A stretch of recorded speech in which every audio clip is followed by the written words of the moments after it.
নির্বাচনে অংশ নেওয়া দেশের বড় ৫টি রাজনৈতিক দলের শীর্ষ নেতাদের মধ্যে ৭ জনেরই মাসে আয় লাখ টাকার কম।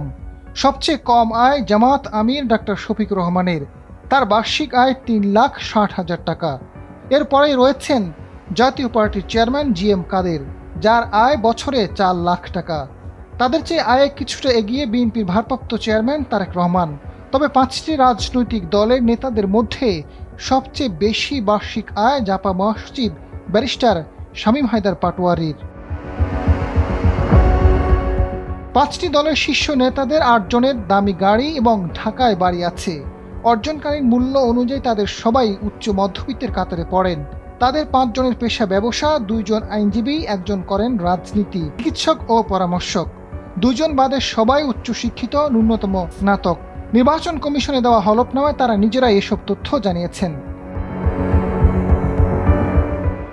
এদিকে শামীম হায়দার পাটোয়ারি গাইবান্ধা ১ আসনে নির্বাচন করবেন। তিনি বার অ্যাট ল ডিগ্রিধারী, পেশায় আইনজীবী, স্থাবর ও অস্থাবর মিলিয়ে ৪,৮২,২৩,২৩৫ টাকার সম্পদের মালিক তিনি। আইন পেশা ছাড়াও কৃষিখাত, সম্পত্তি থেকে ভাড়া, ব্যবসা ও চাকরি থেকে তার আয় হয়। হাতে নগদ টাকা আছে ১,৫০,০০,০০০, ৪,৩০,০০,০০০ টাকার ব্যাংকে ঋণ রয়েছে।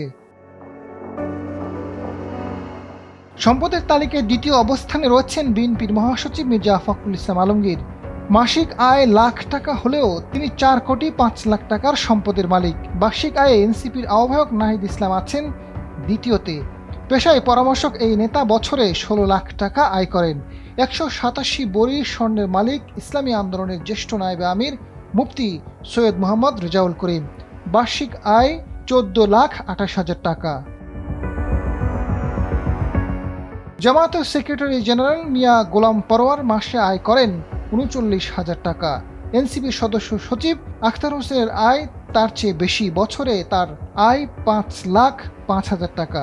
বিএনপির ভারপ্রাপ্ত চেয়ারম্যান তারেক রহমানের বার্ষিক আয় ৬,৭৬,০০০ টাকা, যা মাসে ৫৬,০০০ টাকার সামান্য বেশি।